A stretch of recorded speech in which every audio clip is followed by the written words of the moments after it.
Greetings shippers, welcome back, and it's time to take a look at yet another femslash pairing. This is a small MCU pairing that is newish at the time of this recording and may not be the largest, but has an interesting genesis and also an interesting push behind it. So it's getting a bit more notice than some other ships might receive. For those wondering, this is the pairing of Captain Valkyrie, the pairing of Captain Marvel and Valkyrie. Yes, she has a name, it's Brunhild, but most people call her Valkyrie, although there is a tiny bit of kerfuffle about that on Tumblr. There's been a lot of negative talk about social media lately, so let's take a look at a fluffier social media piece. Social media at its cutest. If you're interested in seeing more about femslash or Marvel, well, we have a playlist for both of those. So if you want to hear more about Swan Queen, Frost Iron, Stucky, Moariel, what have you, well, we've got playlists for you. You can of course click the links down below or the cards. Now, let's lay some groundwork. At the time of this recording, the release of Avengers Endgame is looming, with a late April 2019 release date. The timing is important, as Endgame represents the final culmination of the massive MCU storyline building for over a decade since Iron Man 2008, and immediately following what for many was an emotionally wrenching and climactic storyline in Avengers Infinity War, which was released in April of 2018. Reactions to that film varied, but the sentiment remained for most that they had to see the conclusion. When it comes to shipping in the MCU, due to the gaps between films, each era is slightly different, and ships rise and fall and are born in these gaps, some as a result of the films themselves, others as a result of fan extrapolation, or as is the case with this ship, which for the purposes of this video shall be dubbed Captain Valkyrie, arise out of a combination of fan and actor support. So let us examine how this ship came to be. On March 8, 2019, Captain Marvel was released in most of the world. The press tour and audience reaction surrounding the film has been quite chaotic, and will be left aside at this time, as it has little bearing on this ship. Captain Marvel's release, slightly over a month before Endgame, was utilized to introduce the character, as she was set to appear in the aforementioned film. Captain Marvel also managed to amass a small group of dedicated shippers, interested in creating fics specifically for that film's canon, with some branching out into the greater MCU. The dominant pairing to arise there was a femslash one, of Carol Danvers and her best friend, Maria Rambeau, meaning that the Captain Marvel audience in general was already more primed to be appreciative of femslash ships than other fandoms may have been. Indeed, this expands back to the comics, where one of the most prevalent ships for Captain Marvel is with Spider-Woman Jessica Drew. This goes back to her time as Ms. Marvel, as her turn into Captain Marvel is relatively recent in comic terms. Valkyrie, for most, entered the picture post the second Endgame trailer. Now, there were some who had already pondered it conceptually and begun shipping, but this trailer pushed them over the edge, with fodder which was in itself fascinating, as Valkyrie herself is not directly involved. Instead, the trailer ends with Thor and Captain Marvel having a cheeky stare down, a reference to the tension created in fandom when Marvel Studios president Kevin Feige declared Captain Marvel to be the strongest hero in the MCU, to which many countered, what about Thor? As it is a time-honored tradition in comic and particularly superhero fandom to ponder who would win in a fight, and a strict declaration of who is strongest is often met with backlash.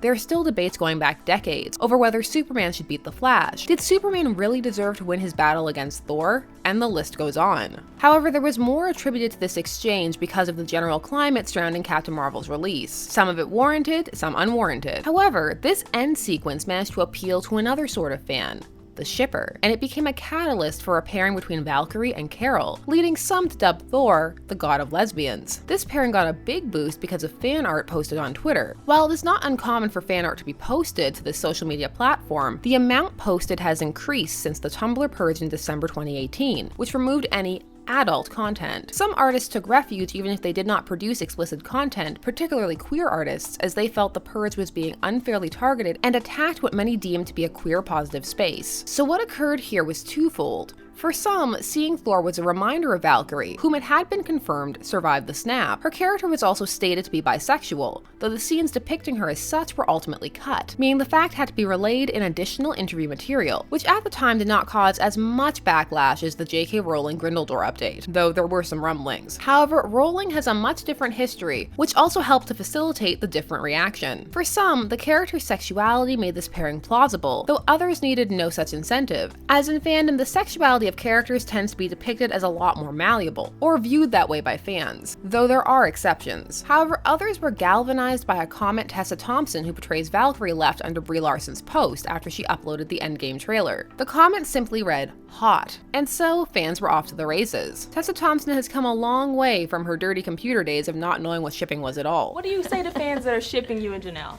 That are shipping us? You mean what does shipping mean? They're shipping put you you in a guys box as an together item. and ship you away? Further fuel was added as the two began to share fan art with each other and leave positive notes about how cute they looked and how cool a couple their characters would be. These two already had a history of being supportive of each other's projects, particularly Thompson towards Larson, and Thompson has expressed interest in the two teaming up in a film. In the realms of shipping, this kind of actor support can be quite encouraging, as it is not always the reception that a fan expects. Most are used to posting into the ether, or worse yet, to a negative, mocking, or judgmental response. So for many, these exchanges were a breath of fresh air and encouragement. The extra non-canon and real-life actor interactions have long been fuel for shipping in the MCU. Indeed, Brie Larson and Tessa Thompson are not the first MCU actors to share fan art back and forth. So on top of fun, flirty Twitter exchanges that encouraged fans to create, and a small uptake in fics, how are people working through this pairing? Well, Captain Marvel is a Kree-human hybrid, sort of, in the MCU, who is trying to find herself after losing her memories, as well as grappling with immense power and a new place in the universe as a de facto hero because of her strength. While Valkyrie, formerly of Asgard, lived fleeing from the horrors of battle and former glories after the death of her sisters, and sought to numb herself against that pain, taking on odd bounty hunter jobs and the like, until she was lured back into a more heroic role by the boisterous enthusiasm of Thor. Many feel that because of how Captain Marvel takes place earlier along in the MCU timeline and involves space travel, there are times that these two could have met pre-Endgame, and that their personalities may prove compatible, and together the two could heal, grow, and take on a lot of villains quite successfully. Carol Danvers' support, mixing with Valkyrie's ability to navigate exciting situations and come out on top. There are also people who work their meeting into a later point in the MCU. However, at the time of this recording, most fan activity is centered around art and small fan comics. So why would people not be drawn to this pairing? Well, not everyone is aware of it. It is a small pairing, and not everyone is on Twitter following fan artists or these actresses, or the niche news sites, or even some of the bigger ones that have written some puff pieces on it. Indeed, the amount of articles being written on such a small ship and relatively few interactions is fascinating, and some feel is an attempt to counter a lot of the negative or controversial press surrounding the film. As such, it is one they may not have thought to ponder, especially as the characters don't have much of an overt connection narratively. It is also a femslash ship, which can find themselves drowned out at times by other pairings, though this will potentially prove not to be the case for Carol's ships. For some, it is because they have not shared a scene. While for many shippers this is no issue, others require a bit more fodder than the conceptual, or are not galvanized by external stimuli, such as actors' opinions, or the numerous articles, which while they may expand the ship's reach, may for some fans begin to feel like the ship is being forced or pushed upon them, which can cause an adverse reaction, particularly if the fans are not shipping inclined. There are also some who harbor some negative sentiments towards Brie Larson specifically. We touched on that briefly when we talked about Captain Marvel, so if you missed that, you know the drill.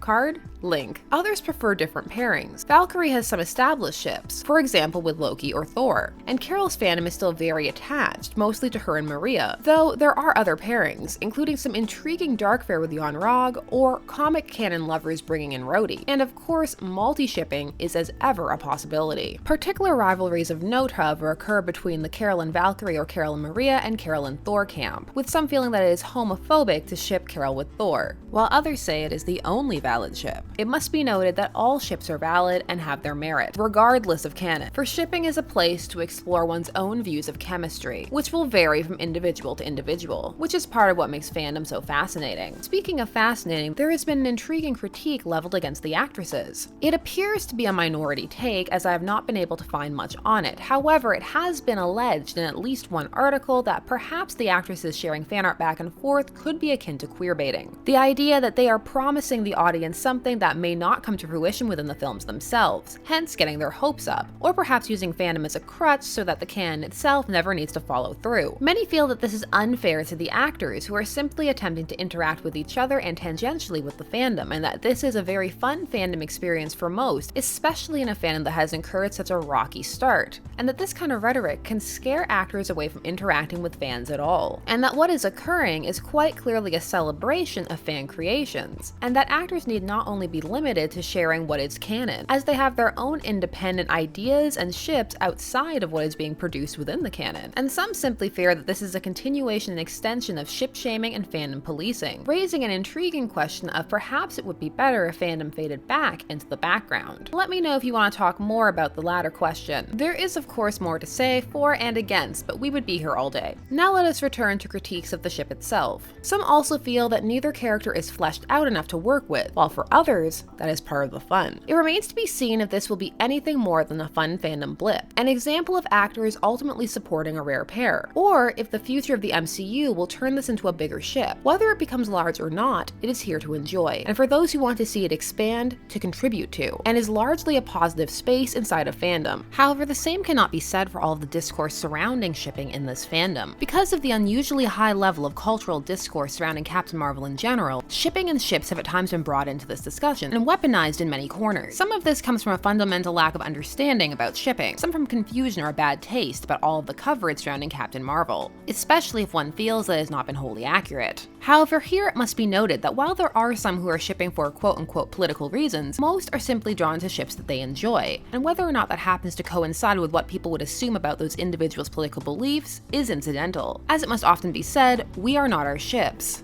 And shipping and femslash occurs in most fandoms, not just Captain Marvel. However, many are willing to put all of this aside and just enjoy their ships. And for some, this is the time for Captain Valkyrie. Were you aware of this ship? Is it one that you sail? Let me know down below. If not, then who is your chosen partner or partners for these characters? Does an actor's involvement in a ship make you enjoy it more or less? Let me know down below, and you know the drill. Answer as much as you can, numbered if possible, because I love a good essay comment. Thanks as always for taking some time out of your day to discuss shipping with me. I always appreciate it. Sorry about some of the sound, but my alien voice box broke. This is what I sound like without it. Greetings shippers, welcome back, and it's time to take a look at yet another femslash pairing. We're getting there. New camera, new mic, new stuff. Thank you for your patience. There are, as always, more videos coming soon, so if you haven't already, please do subscribe and hit that bell notification so that you never miss a vid. I will see you again when I can, and until then, let's get to the outro. Bye-bye. This has been Shipper's Guide to the Galaxy. Don't forget to like, share, comment, and subscribe. Special thanks to all of my patrons, names on the side, for helping to make these videos possible. There are, as always, more videos coming soon, so until then, stay tuned, for there are as many ships out there as there are stars in the sky.